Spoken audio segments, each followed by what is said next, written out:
Welcome back. This is Rito here with another Terraria Calamity Death Mode episode. We are playing as Raiden the Rogue, and last episode we defeated the Wall of Flesh and entered hard mode. We've got a few upgrades already, like the Blazing Star, and we've got the Prismaline. Pretty awesome. We've got a lot of things to upgrade still though. We're using the Skyline wings still, so we definitely need to get some new wings, and we can then fight Cryogen. Before we jump into this episode, I did want to take a second to acknowledge the Calamity 1.4.5 Rust and Dust update.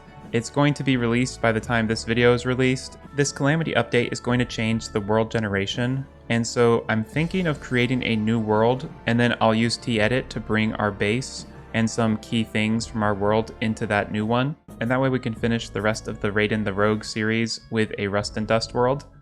I also did a bunch of farming in between episodes, getting different just materials for early hard mode, mainly like Souls of Light, Souls of Night, and different Essence of Ellium and all that sort of stuff. So now that I've got a bunch of those, we'll be able to craft a few frozen keys to fight Cryogen. Here we go, we got a Wyvern, and it looks like the weapon we've got here is pretty good for it. We'll try the Prismaline as well, but it looks like this Blazing Star is better since it does more piercing. Yeah, that's great. Ooh, we got another Wyvern already. Excellent. Yeah, we can kill Wyverns so fast with the Blazing Star. I'm really impressed with this weapon. And we've got 22 Souls of Flight already. Ooh, and another Wyvern? Man, maybe we'll just farm up a couple more Wyverns.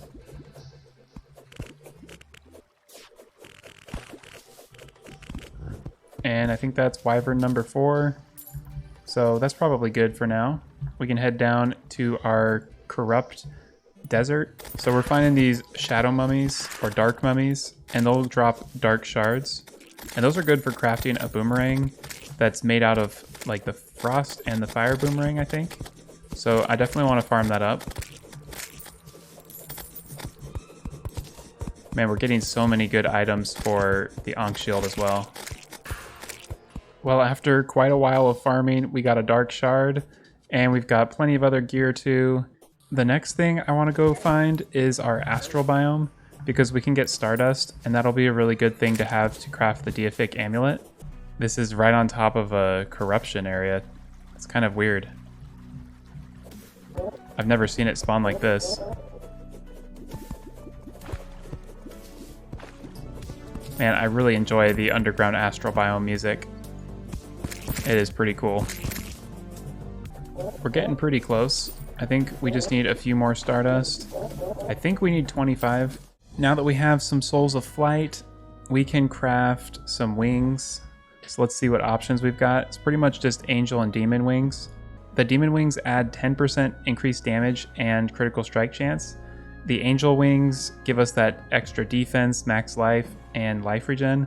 But I think with our character, we gotta go demon wings. It just works very well for Raiden. So let's go ahead and craft those. And I think that looks pretty sweet when he flies with it all blacked out. Another thing I did in between episodes was extend this base down a little bit. So now we've got 4 extra rooms because we've got a few NPCs that needed to move in. And I think if we talk to the Dryad, she sells the Panic Necklace. Yep. So let's go ahead and buy that. In between episodes, I also did some Mimic farming and got the Philosopher's Stone as well as the Star Cloak and Cross Necklace. And those are required for this deific amulet.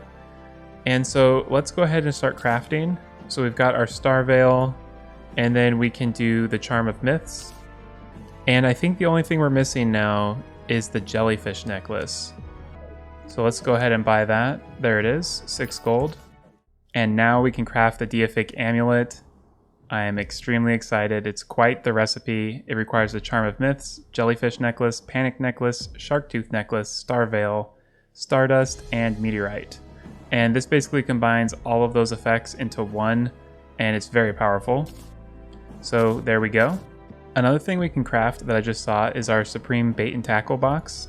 And that's a combination of all these different fishing items, which I got from the Desert Scourge.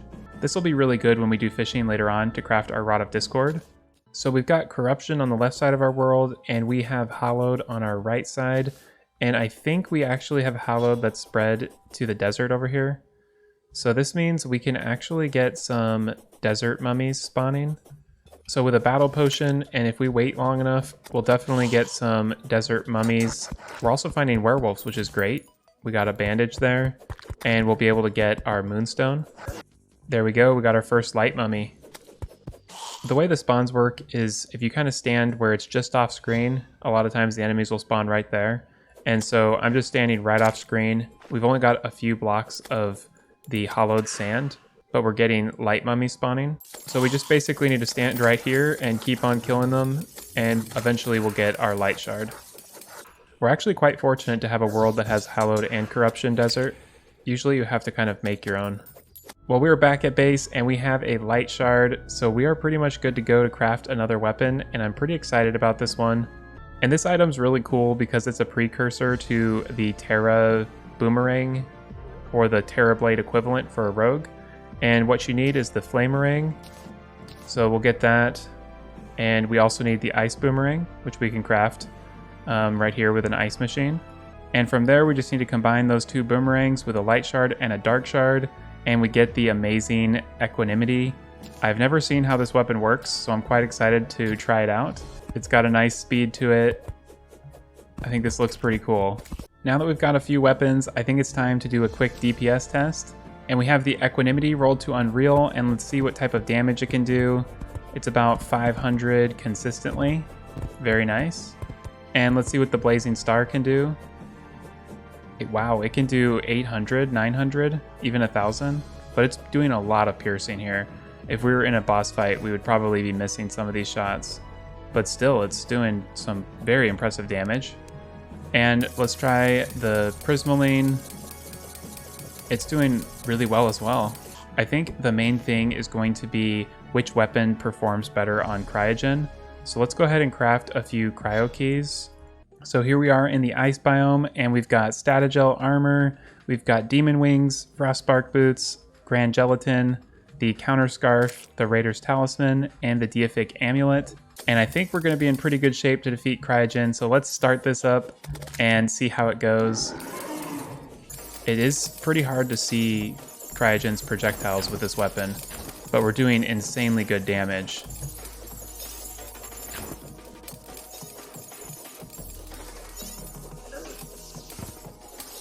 We almost had adrenaline right there, which is a great sign.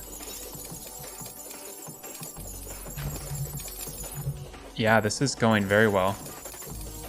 It does some homing. I don't even think we need to try another weapon. I think this is going to be the one for this boss fight.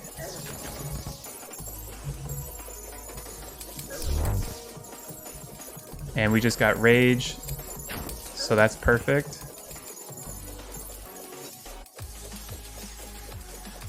We just had the beat drop on one of my favorite songs in the game.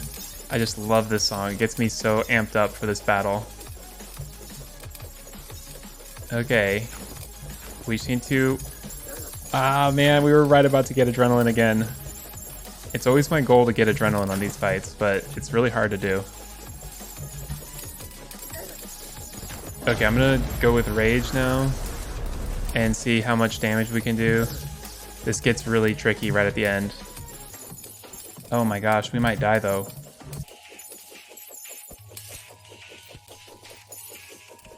I just switched weapons because we need to be able to see all these projectiles.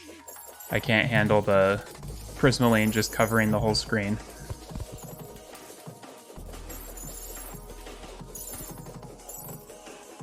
We're doing a lot less damage, but I think we'll still be fine.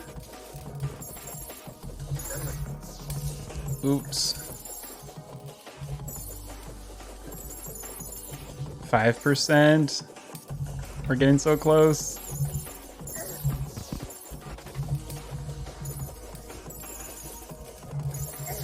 Oh my gosh, no.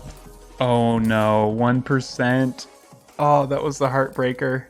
I think we've definitely got enough stuff to do this fight, but I think what I'll do is craft a few heart lanterns. I'll craft a whole bunch of them. And we can put down a couple heart lanterns. I don't think we need them, but it'll be good to have.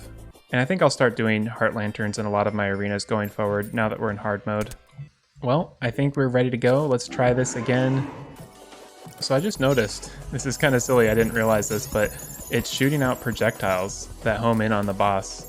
Even if we're not hitting it directly, it's still shooting out these homing projectiles. Which is kind of cool. We still have 30 seconds until we have a heal. Man, we're in rough shape here.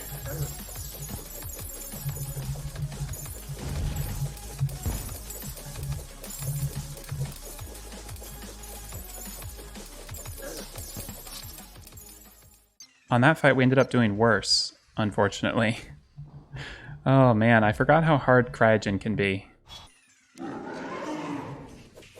I just have to be really focused to be able to tell the difference between all the different projectiles on the screen. But this seems to be the best weapon I've got.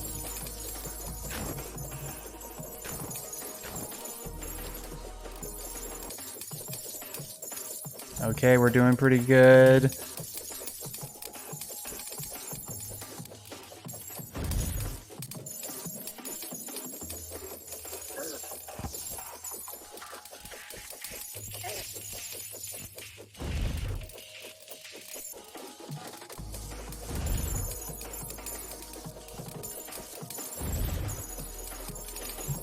This is getting so close.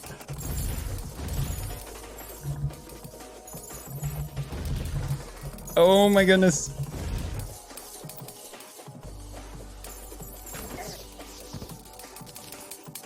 That last bit was just pure insanity with all of the projectiles going around here and going back and forth between my slime mount to try to evade. Whew.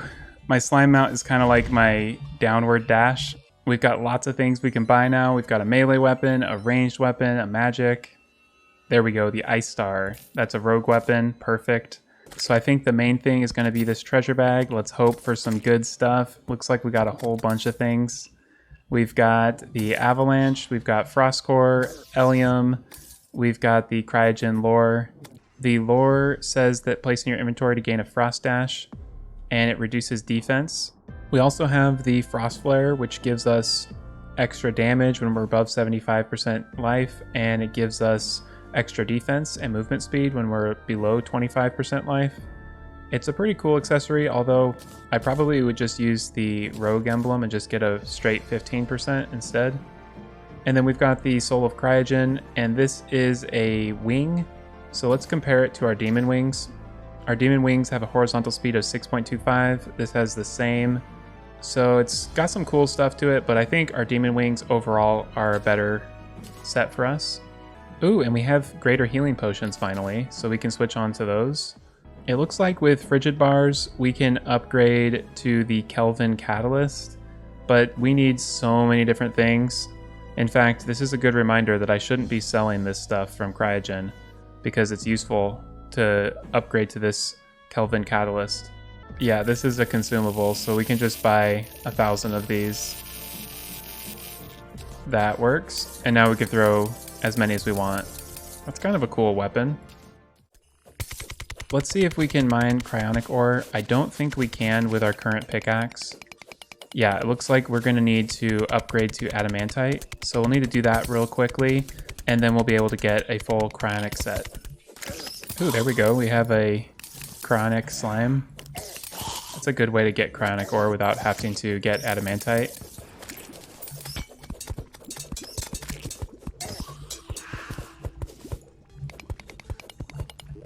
Well, I just found a dual hook, so that's better than the skeleton hand we've been using. There we go, there's some adamantite. The main thing we need is honestly just an adamantite forge, because I don't think I'll need an adamantite pickaxe, because I'll probably just be able to get enough cryonic slimes. As you can tell, I'm not a big fan of mining adamantite. It takes so long. Ooh, here we go. There's 15 adamantite right there. And another 17. It looks like we've got enough to do an adamantite forge, so let's head back to base. And here we go, adamantite forge, and we'll go ahead and just switch it out for our hell forge. And now we can craft cryonic bars. And that lets us craft the shard light pickaxe. And I think that's as good as a adamantite pickaxe. it should definitely let us mine cryonic ore, so I think we're good. We don't have to mine any more adamantite for a while at least. Now this is the type of ore that I like to mine. Something that's plentiful, easy to identify. You can pick it up so fast. One thing I just noticed is that cryonic ore actually glows, so it's easy to find it even without a spelunker. I don't know why I never noticed that, but that makes it much easier to find. Because when you use a spelunker, it kind of looks like aerolite, but there's no mistaking it for aerolite when you're just going off of a slight bluish glow. Well, I think I've gone a little bit overboard and probably have gotten way too much cryonic ore. We've got 436, so yeah, that's definitely enough. Looks like we can do the starlight wings. That's actually pretty good. It's faster than what we've got. We've got the armor, of course. And then, let's see what else we have. Ooh, we've got a rogue spear that we can do.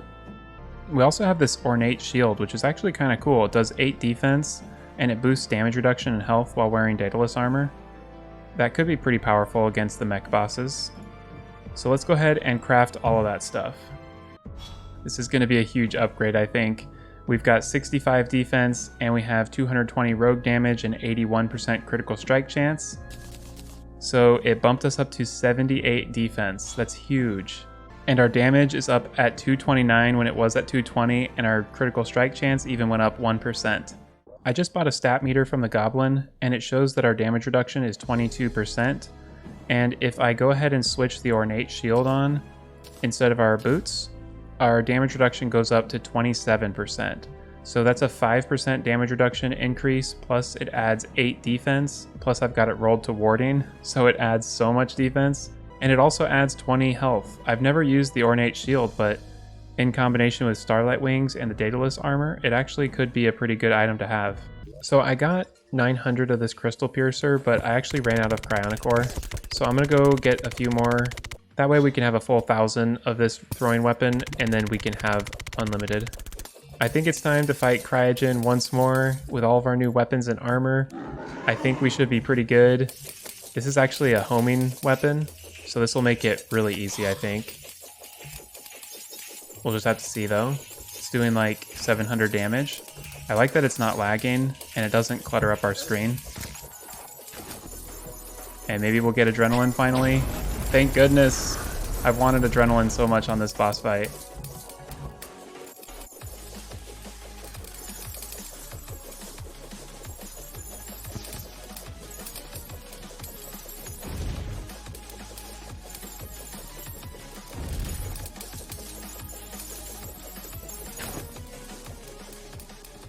That was so close. Man, even with our upgrades, this is still quite a hard boss fight. Okay, let's see what we got this time. I think what I'll need to do is just farm this boss up in between episodes, and that way we can have a lot of the gear required for the Calvin Catalyst, because I think that would be a really awesome item to craft. I've never used it, and it looks really cool. I can't believe it requires a frozen key. It's so crazy. So yeah, I definitely want to get that stuff, but that's going to be a lot of Cryogen battles. And like I said, I'll just do that in between episodes. One thing that I want to do is craft this simple crafting penny, and it's a combination of all these different crafting stations. So I'm going to go ahead and craft some of these up. So now that we have all of these crafting stations, we can craft the simple crafting penny. And let's see what it looks like before we put it in our storage.